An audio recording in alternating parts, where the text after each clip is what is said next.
Маман айылынын тургуну Айжан айым мамлекеттен алган 100 000 сомго мончо иштетүүнү колго алган. Ал мончого зарыл болгон жабдууларын алып, азыр айыл ичиндегилерге кызмат көрсөтүп жатыптыр. Дем алыш күндөрү 15ге жакын киши кабыл алып, 2 000 сомго чейин киреше табарын айтат.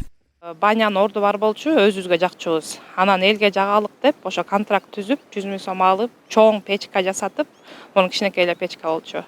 Анан кишилер түшүрүп баштадык 6-базар күнү. Ай сайын пособия күтпөй, киреше жакшы эле, буюрса жолдошума жардам болуп, жолдошум ар кайсы жерде стройкада иштеп, үйүбүздү бүтүрүп калгансыдык буюрса. Мамлекеттин мындай колдоосу чындыгында жакшы жардам болду бизге. 5 баланы багып, 6 балабыз бар, жакшы эле жардам болуп, тамак аш, күнүмдүк расходторго жакшы эле жардам болду. Ыраазычылык.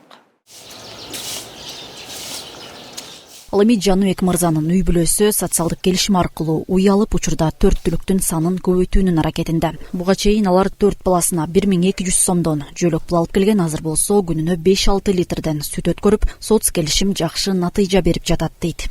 Мурун пособия алып жүрчүбүз да. Анан өкмөт тарабынан 100 000 сом акча берген, ошого бир уй алганбыз. Бул уй жаңы эле тууду. Ошо алган уйлардын бирөөсү могул, экөө бул ичинде азыр. Бирөөсү дагы боозда, жакын арада тууп берет ал дагы. Азыр кышында ушундай 5 литрден өткөрүп атабыз. Жайында дагы кичине көбөйөт, сүтүбүз дагы. Кичине киреше улагы ушактан да болуп атат. Соцконтракт аркылуу жардам алгандар Ак Суу району боюнча 363 түзөт. Ал арада долбоордун арты менен үй бүлөгө көмөк жөлөк пул алгандардын көрсөткүчү азайып жатканы айтылды. Ушу жакырчылыкту жоюу боюнча социалдык контракттарды алып, элдерибиз өздөрүнүн бизнестерин ачып, жакшы ийгиликке жетишип атышат. Көбүнчөсү мал чарбачылыкка алышкан, малдары көбөйүп, асты 5тен болуп калды уйлары.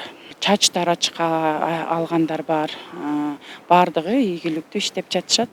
Дубанда бүгүнкү күнгө чейин социалдык келишимдин негизинде 3019 үй бүлөгө жардам берилди. Долбоор башталганга чейин үй бүлөгө көмөк жөлөк пул алган балдардын саны 20 000ден ашса, азыр ал 13 000 балага азайган. Айнура Достукбекова, Нурден Урманбетов, Ысык Көл жаңылыктары.